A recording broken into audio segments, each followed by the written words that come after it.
사랑했네. 그 크신 사랑 나타나 내 영혼과 찬송하는 사람들 기존 장로교회 드러났네. 주 내 맘에 늘 계시고 나 주의 안에 있어. 샬롬. 여러분 모두에게 주님의 평안이 오늘 하루 가득하시기를 바랍니다. 우리 함께 기도하겠습니다. 하나님 감사합니다. 주님께서 사랑하시는 자들을 지키시며 고쳐주시며 인도하시고 또 모든 죽음의 그림자로부터 생명의 빛으로 주께서 인도하시며 하나도 잃지 않고 하나님의 그 영원하신 품에 안으시는 은혜를 부어주시는 줄 믿습니다. 주여, 오늘도 우리가 말씀으로 지팡이 삼아 하나님 이 하루를 걸으려 하오니 주님 은혜를 내려주셔서 우리들의 마음이 하나님의 진리의 빛을 따라갈 수 있도록 인도하여 주옵소서. 듣는 자와 전하는 자의 입술과 귀가 하나님 겸손케 해 주옵소서. 예수님의 이름으로 기도를 드립니다. 아멘. 오늘의 본문에는 사두개파라는 또 다른 부류의 사람들이 예수님과 논쟁을 벌입니다. 아예 보통 일이 아닙니다. 예루살렘에 들어가셔서 그래도 예수님을 좀 기다리며 이분께 뭔가 소망을 걸어봐야겠다라는 분파가 등장하지 않습니다. 모두가 다 적대자들처럼 나타납니다. 오늘 이 헤롯 땅에 이어 이제 사두개파 사람이 나타나는데 어떤 이야기가 드러나는지 보겠습니다. 마태복음 22장 22절 23절에서 33절까지 말씀입니다. 같은 날 사두개파 사람들이 예수께 와서 부활이 없다고 주장하면서 예수께 말하였다. 선생님, 모세가 말하기를 어떤 사람이 자식이 없이 죽으면 그 동생이 형수에게 장가들어서 그 후사를 세워주어야 한다 하였습니다. 그런데 우리 이웃에 7 형제가 있었습니다. 마지가 장가를 들었다가 자식이 없이 죽었으므로 아내를 그의 동생에게 남겨놓았습니다. 둘째도 셋째도 그렇게 해서 7이 다 그렇게 하기에 이르렀습니다. 맨 나중에는 그 여자도 죽었습니다. 그러니 부활 때에 그 여자는 누구의 아내가 되겠습니까? 7이 모두 그 여자를 아내로 맞아들였으니 말입니다. 예수께서 그들에게 대답하셨다. 너희는 성경도 모르고 하나님의 능력도 모르기 때문에 잘못 생각하고 있다. 부활 때에는 사람들은 장가도 가지 않고 시집도 가지 않고 하늘에 있는 천사들과 같다. 죽은 사람들의 부활을 두고 말하면서 너희는 아직도 하나님께서 너희에게 하신 말씀을 읽어보지 못하였느냐?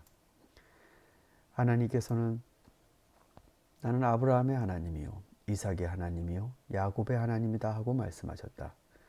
하나님은 죽은 사람의 하나님이 아니라 살아있는 사람의 하나님이시다. 무리는 이 말씀을 듣고 예수의 가르침에 놀랐다.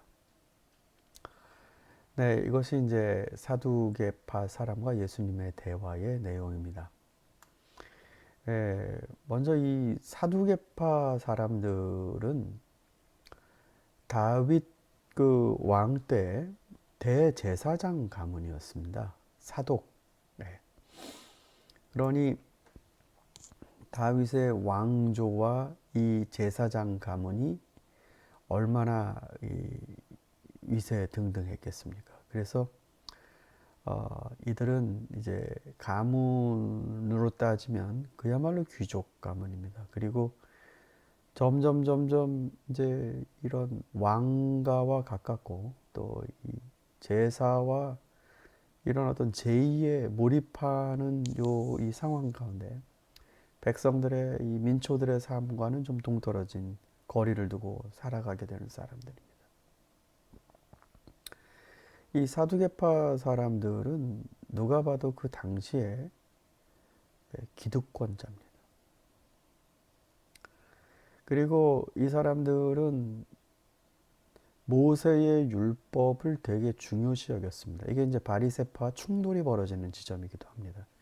바리새파 사람들은 모세의 율법, 오경 외에도 하나님의 말씀으로 또 믿고 따르는 그런 전통들이 있습니다. 근데 이 사독 계열의 이 사두개파는 그걸 받아들이지 않아요.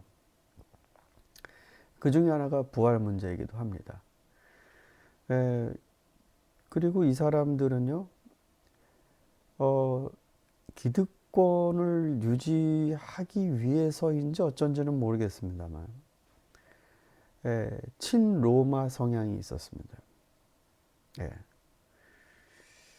모세의 율법을 강조함과 동시에 친로마적이다. 이건 뭔가 좀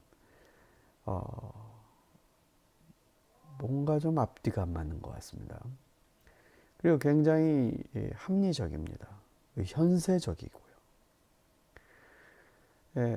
그러니까 이들에게 있어서 이 신앙은 모세의 율법을 철저하게 관철시키려고 하는 사람인 것 같지만 바리새파 사람과는 또 충돌이 되고, 현실적으로도 바리새파 사람들 입장에서는 굉장히 세속적인 대제사장 가문을 배출했던, 그래도 이 귀족 가문인데 이들의 신앙은 마치 정말 썩은 물처럼 느껴지는 그런, 진짜 서로가 서로를 머보듯 하는 그런 갈등 구조에 있었습니다.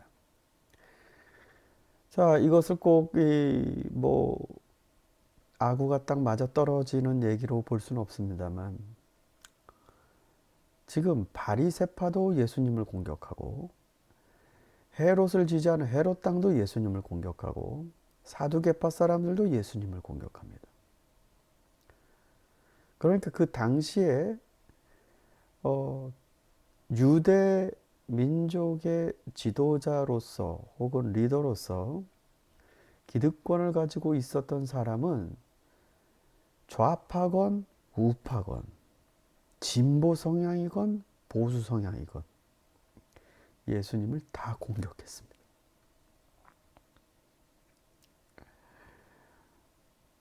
왜일까요? 왜일까요? 그 중에 무슨 어느 당과 비슷한데 하나는 있지 않았겠습니까? 근데 모두가 주님을 공격했습니다.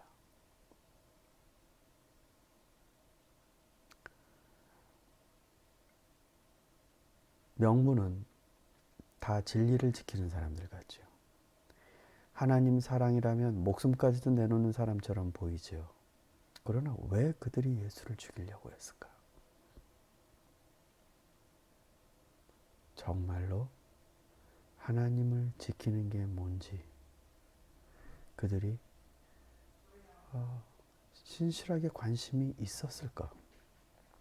그들의 종교적 자부심, 재산의 그 기득권의 축제, 이런 거를 지키기 위해 사실은 이 껍데기가 뭐든지 간에 결국 속을 들여다보면 그런 것들로 배를 채운 지도자들이었다는 거죠.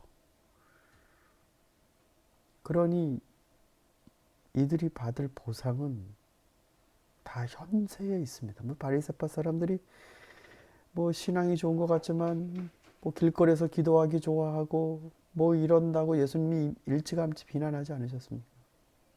그들이 받을 상은 이미 다 받았다. 이 사람들은 현세에서 그야말로 이 신앙을 직거래하는 사람들입니다. 즉 소망을 바라보며 믿는다. 하나님의 상주심을 믿는다.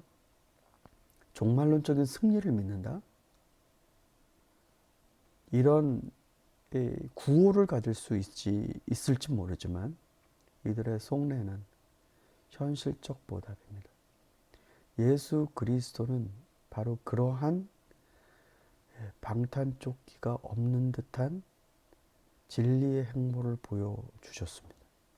즉 그들이 무서워서 가지 못하는 그 길을 그냥 걸어가시는 진리의 데오포로스, 하나님을 이구가는 자.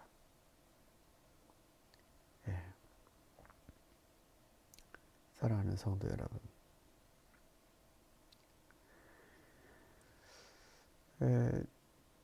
기독교인들이 예수 그리스도의 이러한 복음서의 말씀을 보면서 이 시대에 특별하게 가져야 되는 마음이 있다고 봅니다. 정치적 성향이 무엇이든지 간에 그 핵심이 있습니다.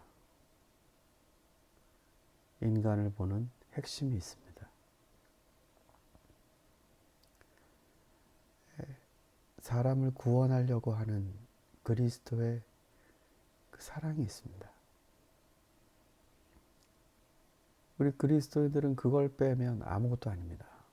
아니, 실제로 이 정치 지도자들이 자신의 성향이 어떠했든지 간에 인간을 사랑하는 마음이 없으면 아무것도 아닙니다.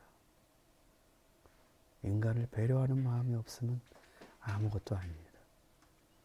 사람을 대신 살려내고 그를 지켜주려고 내 목숨을 아까워하지 않는 그런 마음이 없다면 그것이 어떻게 미니스터, 섬기는 자라고 할 수 있겠습니까? 저와 여러분, 정말로 주님의 이 말씀들을 읽으면서 내 겉모양이 아니라, 어떤 성향이냐가 아니라, 어떤 백그라운드와 어떤 기조를 가진 가문이라는 게 아니라 그 중심에 예수 그리스도의 사랑을, 인간을, 하나님을 향한 그 사랑을 내가 지향하고 있느냐, 이 마음을 바라보며 오늘도 저와 여러분이 이 세상의 한복판을 지나갈 수 있기를 소망합니다.